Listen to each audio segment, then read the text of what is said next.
Careface CVP. Careface CVP.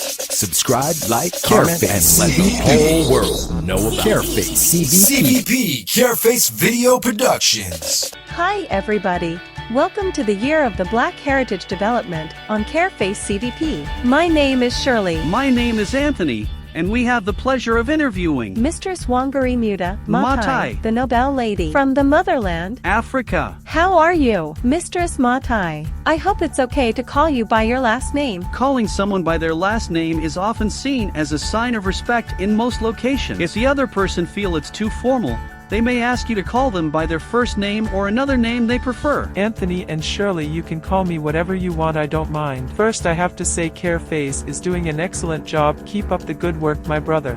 Mistress Wangari Maathai, we're in Africa, and when were you born? I was born as an African Monday, April 1st, 1940 in Ihai, Nyeri, Kenya. How was it for you growing up in Kenya? Growing up in Kenya was very beautiful. I grew up in a small village where my father was a farmer. I helped my family by working on the farm beside mother, and collecting firewood for cooking. I also help out at home, by doing anything my mother or father, older siblings, asked me to do.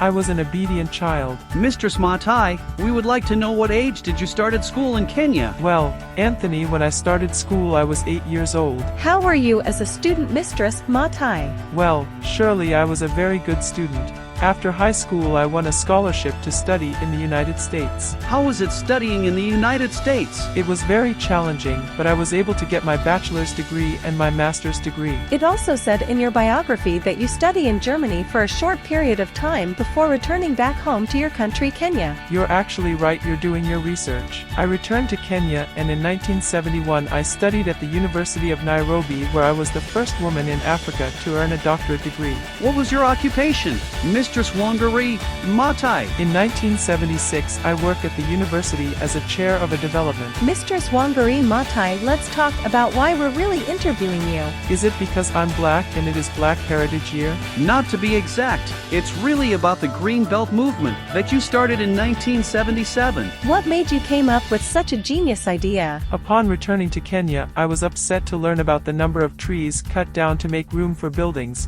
and to farm coffee and tea.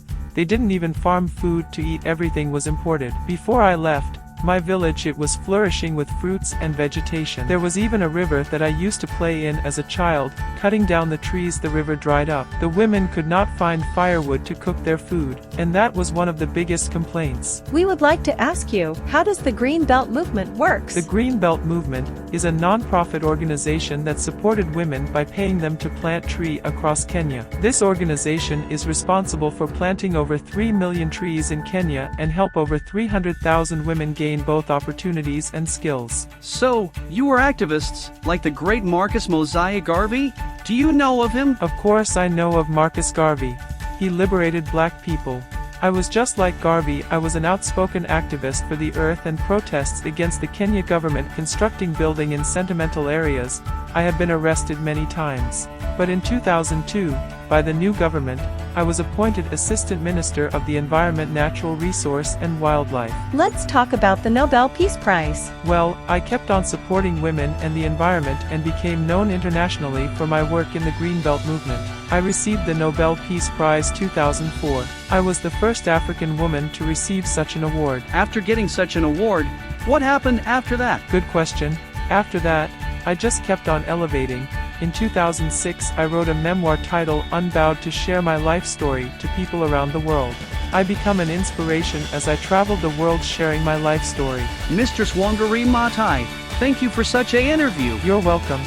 And you know, once it's Careface CVP, I will be here. Is there anything else you would like to say to the world, Mistress Maathai? Yes, I would like to say, stop cutting down the trees. And if you cut them, replace them by planting more trees.